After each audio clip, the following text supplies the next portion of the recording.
এ দুনিয়ার ধান্দাবাজির দল, দুনিয়া দুনিয়া দুনিয়া দুনিয়া দুনিয়া দুনিয়া দুনিয়া দুনিয়া নিয়ে ব্যস্ততায় আছে।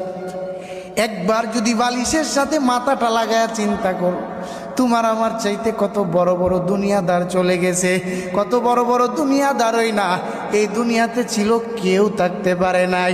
ও গোলাম, তুমি আর কয়দিনের বাহাদুর, তুমি আর কয়দিন দুনিয়ার মধ্যে থাকতে পারবা? না রে গোলাম না, একবার যদি গভীরভাবে চিন্তা করিয়া দেখো, এই দুনিয়া তোমার আমার আপন না।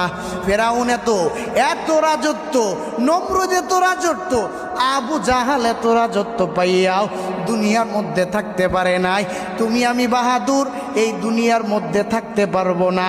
একবার যদি চিন্তা করো, একবার যদি ফিকির করো, আল্লাহ কয় রে গোলাম 10 মিনিট যদি ভাবিয়া চিন্তা করো, কি গুনাহ করছো, কি চিন্তা করছো, কি টেনশন নিয়ে দুনিয়ার মধ্যে ছিলা, গভীরভাবে যদি চিন্তাটা লাগা দেও, আল্লাহ কয় আমি তোর জীবনের সব গুনাহ মাফ করে দিব।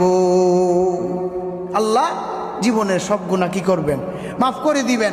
এই জন্য চাওয়ার মতো চাইবো আল্লাহর কাছে, বলার মতো বলবো আল্লাহর কাছে, আল্লাহ পাক অবশ্যই মাফ করে দিবেন।